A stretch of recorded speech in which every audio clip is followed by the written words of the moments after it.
again! Welcome back to my channel. So may ano po tayo may mga guest tayo, ang aking kambal.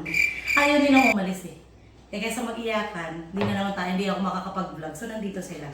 Anyway, hindi, mamaya. So baba na ikaw, baba na. Baba na? Ayaw mo namang bumaba. Baba na. Sige, baba na ikaw. Hindi, sige, hindi. Hindi, mamaya. Magkakat muna si mami, hindi tayo makapag-start. Okay. So for today's video, ang lulutuin natin ay kimchi jjigae or kimchi stew. Para siyang kimchi jjigae, pero yung nga lang, kasi yung kimchi jjigae, soup siya. Ito, kimchi jjigae, at ang gagamitin natin, so ang lulutuin natin ay kimchi jjigae. Para siyang, bigla ka mag- takasakit, tapos na kayo. Masakit na, tapos na kayo maging extra. Okay na.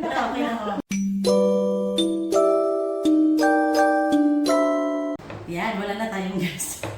ang iingay nila. Anyway, ang lulutuin natin ay ang kimchi jjigae.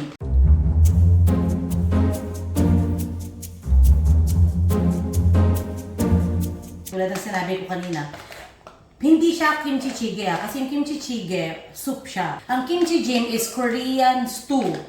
So, napakadali lang natin lulutuin. Papakuluan natin siya ng mga siguro 1.5 hour. Kailangan kasi natin palambutin yung karne. Sa kimchi jjigae po, ang kailangan yung gamitin ay fermented kimchi. Yung old na kimchi, aged kimchi na. The more na mas matagal na kimchi, the more na mas masarap. Pero of course, you need to take note kung iba-iba kasi, iba-ibang lugar gawa ang kimchi. Unless ginawa niyo siya, so alam niyo yung lasa if salty or not. So kailangan niyo pa rin tikman ng kimchi. Pag sobrang salty, syempre tamo ka magdadagdag ng tubig po para lang pakuluan. O pwede naman, pag sobrang sour na at sobrang salty, hugasan po ang kimchi at lagyan na lang ng kutsukaro or yung chili flakes para maging mapula. So eto, binili ko sa Korean Mart kanina. Yan. Okay. Basta hanapin nyo po aged fermented kimchi. Huwag po yung regular na kimchi. Kasi etong kimchi jjigae, kailangan natin makuha yung asim ng kimchi. Okay? So etong ating main ingredients. And of course, kailangan ko ng baboy. Depende po sa inyo. Pwede kayong gumamit ng pork belly. Pwede kayong gumamit ng muksal yung parang sa neck. And then, mas nire-recommend ko po ay gumamit kayo ng pata front. Yung pata na front kasi mas malambot. Ito kanina binili ko lang sa hypermarket. Ang ginawa ko, nakiusap ako kay kuya na pwedeng patanggal na sa buto. I-debone na siya. So, eto siya. Sa kimchi jjigae po, actually kahit kimchi jjigae, lagi ko pong ina-advise na dapat may taba. Kasi yung taba, yan nagpapadagdag ng linamnam, nagpapasarap. Pag may family members kayo na ayaw ng taba, ang gawin nyo, ihiwalay nyo na lang yung taba. Pakuluan nyo pa rin yung taba doon, tapos later on, pag i-serve nyo siya, tanggalin nyo na lang. Kasi hindi po pwedeng wala itong taba, kasi yun ang mas nagpapasarap sa kimchi jjigae. Okay? For the vegetables, meron tayong onion leeks. Ito optional po. Pag ayaw ng sobrang hanghang, pwede itong tagalin. Kasi yung kimchi, di ba, medyo maanghang na siya. Pero, iba pa rin yung, alam mo yun, yung maanghang. So, pwede kayong dito magdagdag, pwedeng hindi. And of course, sa mga seasoning, nakalimutan ko, yung garlic natin. Kailangan ng garlic. Okay? Sa mga seasoning, apat lang. Kailangan natin ng kutsukaro, pandagdag ng kulay at pandagdag ng anghang at sarap. Ngayon, kung hinugasan niyo yung kimchi dahil sobrang sour na siya, parang nasobrahan na siya sa pagka-fermented, pwede kayo magdagdag nito kasi syempre hinugasan yung kimchi, hindi na siya mapula. Pwede kayo magdagdag nito. Okay? And then ang ating doenjang. Kailangan natin maglagay ng doenjang, nagpapadagdag to ng umami flavor. Konti lang. And then, of course, ang aking mahiwagang asukal. Hindi pwedeng mawala ang asukal. Nagpapabalance kasi to. So kung sobrang asim, pwede kayo magdagdag ng asukal. Of course, ang ating soy sauce. Itong soy sauce po na ito, hindi ito yung regular na soy sauce na nakita nyo sa mga previous vlog ko. Ito po ay soup soy sauce. Talagang ginagamit siya pang sabaw, pang stew. Ito siya. Ayan. Mabibili nyo ito sa mga Korean Mart, Korean grocery stores. Magtanong lang kayo, do you have soy sauce for soup? Alam nila yan. Okay? And then, let's start na magluto. So, hiwain muna natin ang ating mga ingredients.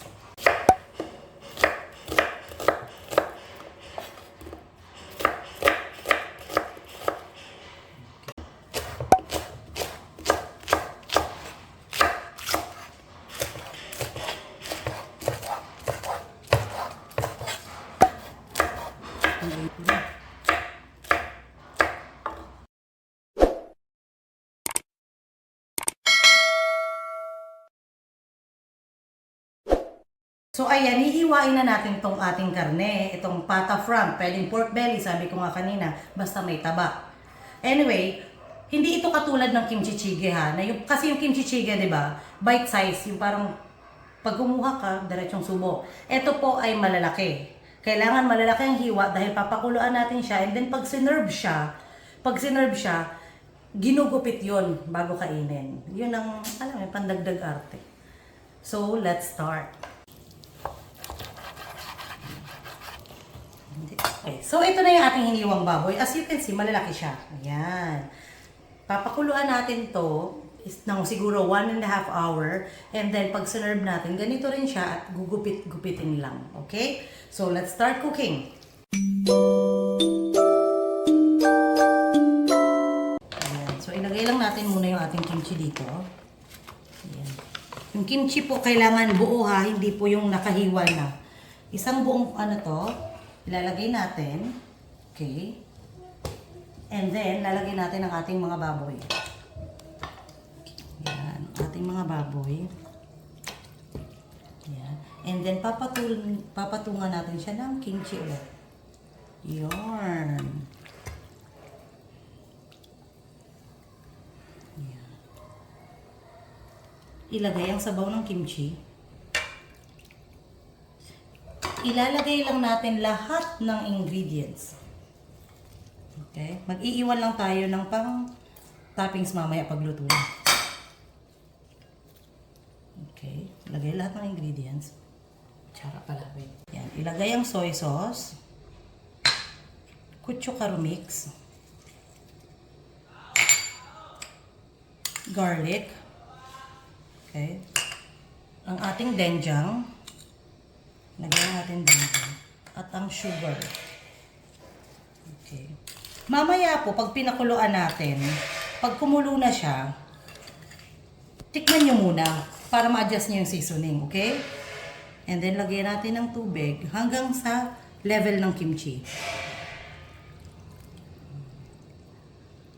Yan.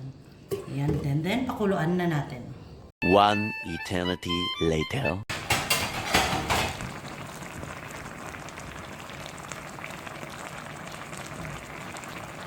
So, eto na yung ating kimchi jjigae. Kanina, hindi namin napakita sa video, pero nagdagdag ako ng water kasi yung ating nabiling pata is matanda na. Ang tagal lumambot. So, nagdagdag ako ng water and then dinagdagan ko ulit yung mga seasoning. So, it depende sa, depende sa karne. So, pag gano'n ang nangyari na matanda, matagal lumambot, dagdagan nyo na lang ng water, tapos doblehin nyo yung seasoning. Same lang yon. Hindi ko napakita, pero pwede kayong magdagdag ng salt and pepper or kung wala, maire-recommend ko ang seojut. Ito yung ginamit ko kanina. Para pandagdag ng lasa. Okay? Hindi ko siya kanina nilagay, pinakita sa video kasi depende po kasi talaga sa kimchi. May mga kimchi na maalat na. So, yung kimchi na nabili ko, hindi siya maalat. So, naglagay ako ng seasoning. Okay? Eto, pakukuluan lang natin ng konti pa.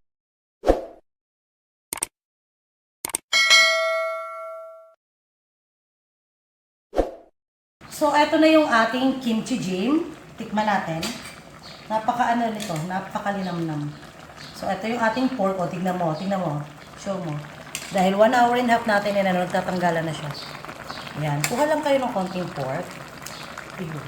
Kumalsik. Kuha ng pork. Kuha tayo ng kimchi. Ito. Ayan.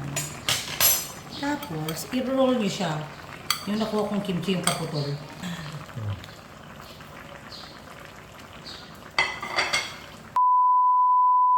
Mainit nga! Hindi naluha ako, mainit nga. Anyway, ang sarap.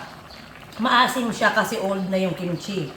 Ngayon, kung ang kimchi na nabili nyo is hindi maasim, pwede kayo magdagdag ng konting suka. Hindi po yung Pinoy na suka, suka ng Korean. Yung regular, hindi pwede yung apple cider vinegar. Yung regular na suka ng Korean. Saktong-sakto to, lalo kung may occasion. Wala ba akong ano? Yeah. Saktong-sakto to, lalo na kung may occasion, iserve sa mga friends. Tingnan mo, ayan o. Pwede nyo naman siya i-plating. Nandito sa side yung karne, nandito sa side yung kimchi. It's up to you guys. Anyway, I hope you will like it and see you on my next vlog. Bye!